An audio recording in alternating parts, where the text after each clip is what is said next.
I'm Vinny Politan. Thanks so much for joining us here on Closing Arguments. And in this hour of the show each night, we take a look at cases, many cases that are unsolved, cases where there's a search for justice, there's a search for a sense of an answer, and sometimes it's literally just a search for someone.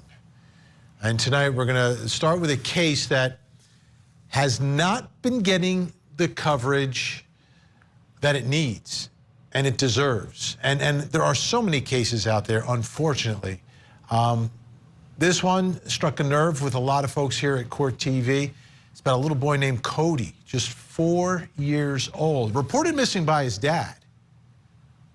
But his dad's not out searching for him right now because dad is locked up for charges related to his son.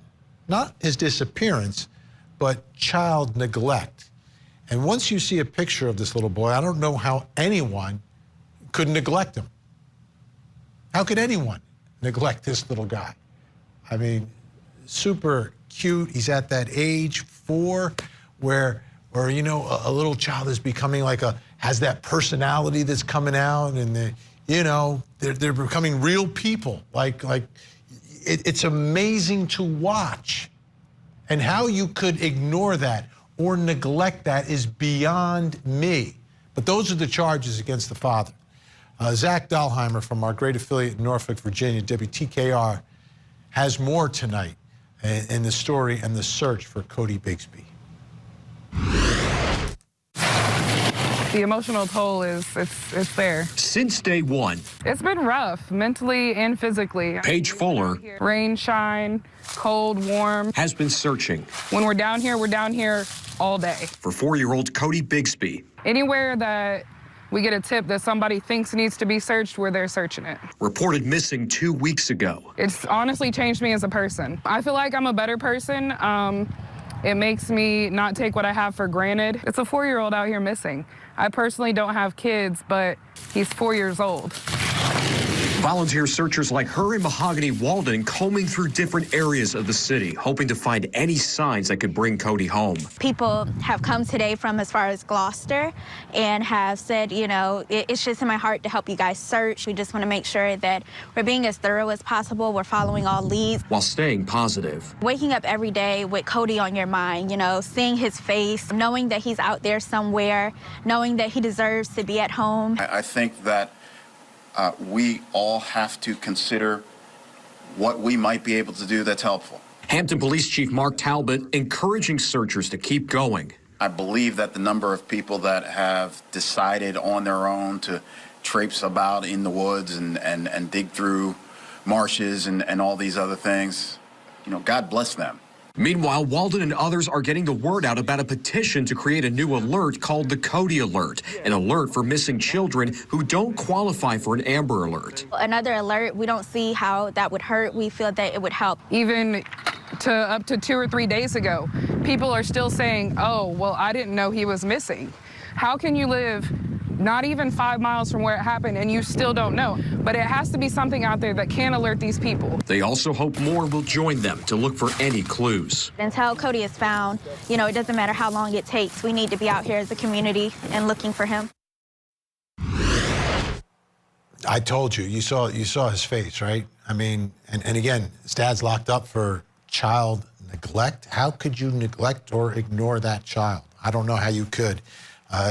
It makes no sense to me, but we cover stories here that don't make sense night after night, looking to make some sense of it and get some answers.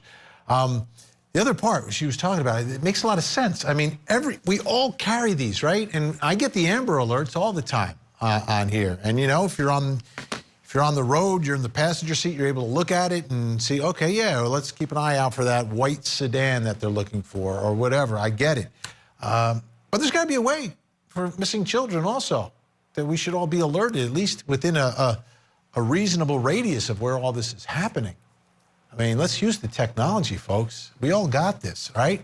We're watching these ridiculous video. I mean, you can just scroll for hours. You go on those rabbit holes with these ridiculous, meaningless videos. How about putting some meaning into this and setting up a system? So when a child like Codi goes missing, everybody knows. So everybody's eyes are open. Everybody's looking. All right. Let's bring in tonight's guests. Joining me in Chicago, Illinois, private investigator Erica Morse, and in Washington, D.C., tonight in the nation's capital. Don't know what he's up to down there, but retired police commander and host of the Profiling Evil podcast, Mike King, is with us. Great to have you both here. Erica, before we get to Codi, what's happening right now in terms of alerting people? Is there a movement out there to come up with greater alerts when, people go missing, especially children? There are always efforts being made, especially as technology continues to advance, Vinny. One that was just announced, and I know that she's been working on it for over a decade right now, Steph Copeland with Media for the Missing, just got approval to have missing children's alerts being posted in kiosks at malls throughout the countries and convenience stores and all these different areas. And I just learned about an hour or two ago that now Ireland wants this, and it's a worldwide movement that's taking place. So congrats to Steph. I know she's been working on this for over a decade. There are regional alerts that should be set up, but it's really important that we don't get too inundated. And here's why. Amber Alerts work because they're only utilized based on specific criteria. 2,000 to 5,000 children disappear every single day. 75 to 85% of those cases return home within a 24 to 48-hour period. So we cannot inundate our systems with too many missing children's alerts, or people will begin to tune them out. I know that sounds crazy, but it's just the truth. People will become too overwhelmed and start to not understand or stop understanding the urgency of the situation. So if we can pare this down to a zip code, if we can pare this down to a county-wide radius, a regional effort, and we only tag essentially or notify those in the specific region, then I think absolutely these alerts can be beneficial and they can be more effective. But we have to make sure to balance that with not drowning out too many alerts so that the public doesn't tune them out altogether. Yeah, and you know what? Zuckerberg and Facebook, they know where we all live. They know everything about us. I mean, to me, that's a natural place.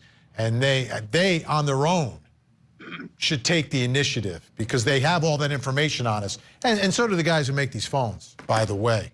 You got all the billions and billions and billions and billions of dollars. How about doing some, a little bit more good? A little bit more good, a little less censoring, a little more good. Sorry. Mike King, there's some new billboards. We were just looking at them of Codi Bigsby. That's always an old-fashioned way, but it's a very effective way, I think, to get those images out there. We've got billboards now that can rotate pictures and everything. And there's Codi finally on some billboards. Yeah, this is a great example of how media can be used. And the beauty of a billboard, frankly, is hundreds and hundreds of thousands of people will pass by that, and some day after day. And it takes advertising multiple visits for us to remember something and for it to really sink in. I'm just a few blocks away from the National Center for Missing and Exploited Children, Vinny. They spend a great deal of time helping law enforcement in cases like this. They step up, they get information out, they do age progression on children if time passes that's much too long. But I'll tell you what, this is exactly right. We need to kind of have almost a geo wave that's created when a child becomes missing, that it moves in the amount of time and the intelligence that supports that the child might be moving. There's no sense putting an Amber Alert out statewide in the first few moments of a child missing. But it is important to get it out immediately. We do it for weather reports. Why on earth isn't the media stopping everything right then and saying a child was just abducted? But then some of this responsibility falls back on law enforcement, who has to make the call. They have to say it's an Amber Alert and it needs to be released. And sometimes police are reticent to do that.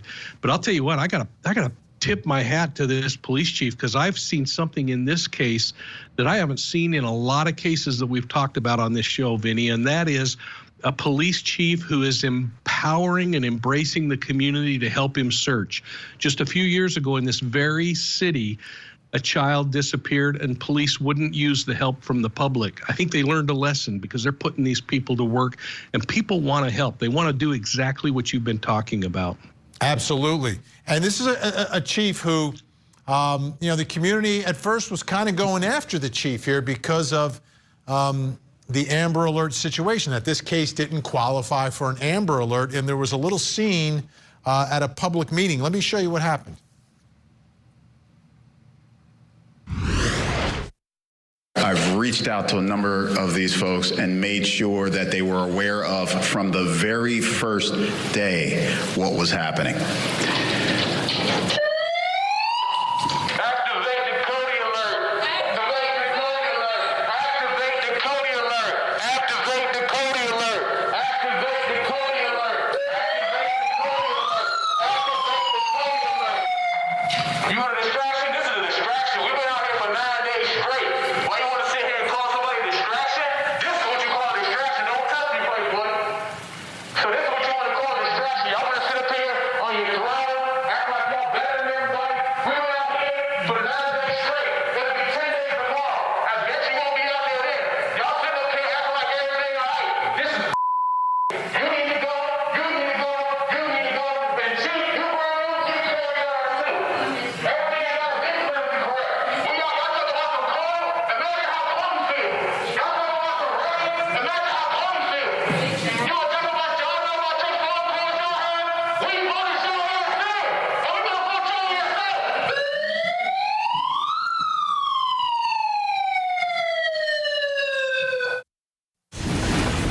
Amazing composure by the chief, but you know, he went through the ringer there. And again, it's people not understanding the Amber Alert criteria, but at the end of the day, the chief was able to ride through that and stay focused on his job, Mike, which is finding this little guy.